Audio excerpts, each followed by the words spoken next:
Second पे ले लेना। आपके भतीजे पूजा मसूद का एक वीडियो वायरल हुआ जिसपे भाजपा ने यार इसके अलावा बहुत कुछ है यार। मैं आरोप प्रत्यारोप की राजनीति नहीं करता। नहीं आपको कोई सवाल, आपको कोई विकास से एक मिनट, आपको विकास एक मिनट यार भाई, आपको विकास से संबंधित मुझसे सवाल पूछना हो, आप मुझसे विकास के संबंधित कोई सवाल पूछना हो मुझसे पूछिए। नहीं आप मुझसे सवाल उससे पूछिए। संविधान का मखौल उड़ाने का कोई मतलब ही नहीं है। क्या मखौल उड़ गया उसके अंदर, पहले मुझे बता दीजिए। आपने देखा वीडियो, आपने देखा तो आप मुझे बताओ क्या मखौल उड़ गया। और इसके अलावा बहुत विषय हैं यार, बहुत विषय हैं यार, छोड़ो इसे। नहीं कोई मखौल नहीं, संविधान हमारे लिए ग्रंथ है और अपने संविधान का सबसे ज्यादा सम्मान करते हैं। हाँ जी जी। और क्या वजह है अखिलेश और राहुल जी इस मुद्दे पर नहीं बोले? आपने राहुल गांधी का भाषण सुना क्या पूरा? माइक बंद हो रहा था, बार बार माइक बंद हो रहा था, तो आपने पूरा कैसे सुना? पूरा मैंने सुना। अखिलेश जी ने भी बोला, अखिलेश जी ने तो पूरी चौपाइयां पढ़ के सुना करके बोला कि तुम नफरत क्यों बोल रहे हो, मोहब्बत की बात करो और डराओ मत। राहुल गांधी तो बार बार कह रहे थे डराओ मत, और किस तरह बोलेंगे साहब? हमारे यहाँ बस अड्डे की समस्या है, बस अड्डे की समस्या बहुत पुरानी है। जी जी। तो आप जनप्रतिनिधि होने से क्या प्रयास करेंगे? देखिए बस अड्डा स्टेट सब्जेक्ट है, मैं कोशिश करूंगा निश्चित रूप से कि वो बस अड्डा बने।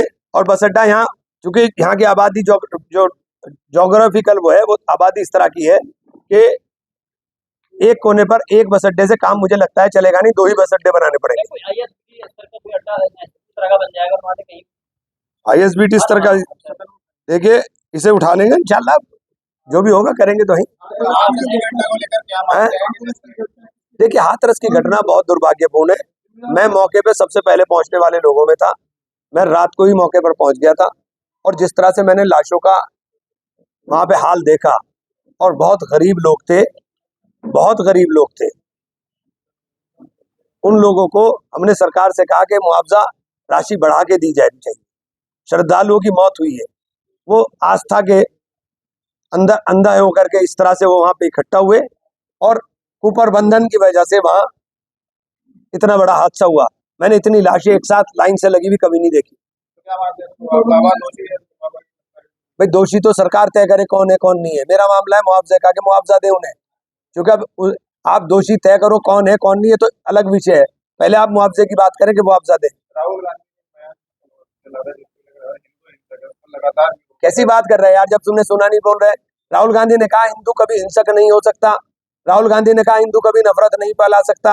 आप हिंदू के नाम के ऊपर ये नफरत और हिंसा क्यों फैलाने की बात करते हो? राहुल गांधी ने कहा, आपने उसे उल्टा कर दिया। कैसी बात कर रहे हैं भाई? और ये सब रिकॉर्डेड है, रिकॉर्ड के अंदर है, इसलिए कोई भी बात ऐसी मत करो जो रिकॉर्ड के अंदर हो और आप गलत बयान कर रहे हो।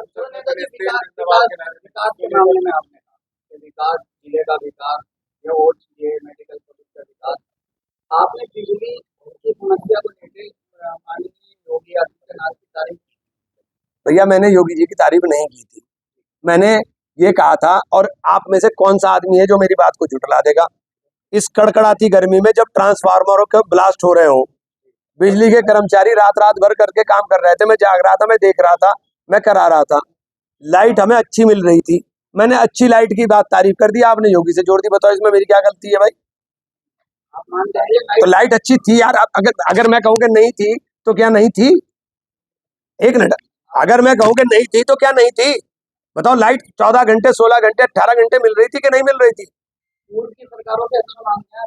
अरे भैया थी, कैसे नहीं थी? आप कैसी बात कर रहे हो यार? एक विपक्ष में होने का मतलब केवल आलोचना हो गया कि हम आलोचना ही करते रहेंगे?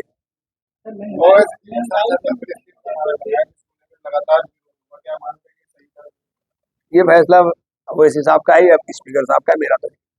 चंद्रशेखर आजाद लगातार जो है आवाज उठा रहे हैं कि कावड़ को लेकर अस्पताल और रोड बंद हो जाते हैं, लेकिन 20 मिनट की नमाज होती है, रोड बंद को लेकर उन्होंने बयान किया था, क्या मानते हैं?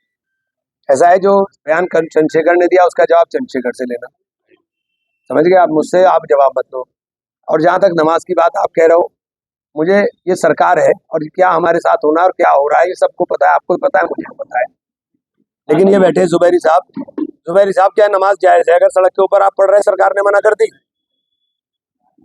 हवा की बातें कर रहे हैं, चंद्रशेखर को तो नहीं मालूम है ना, ये मसले की बात है। अगर सरकार ने मना कर दिया कि नमाज नहीं पढ़ सकते आप, तो आप सड़क पर नमाज पढ़ रहे हैं, आपके अल्लाह ने नमाज ही नहीं कबूल करी, क्योंकि मालिक सरकार है उसकी, आप नहीं पढ़ सकते। सांसद महोदय, आप अभी विकास की बात कर रहे थे, लोग बाग बिजली के बिल से बड़ा परेशान है, बिजली के लागू बिजली बिल आ रहे हैं, उसमें अब आगे क्या करेंगे? ज्यादा परेशानी लोगों को सामना करना पड़ेगा, उसमें क्या करें? भैया कोई शिकायत पर्टिकुलर आएगी, निश्चित रूप से उसके अंदर कर, बिजली घर की शिकायतें जा रही हैं, लोगों के मैटर करते जा रहे हैं, लोग परेशान हैं, उसमें क्या करें? कनेक्शन तो उन्होंने 400 किलोवाट तक बढ़ा दिया।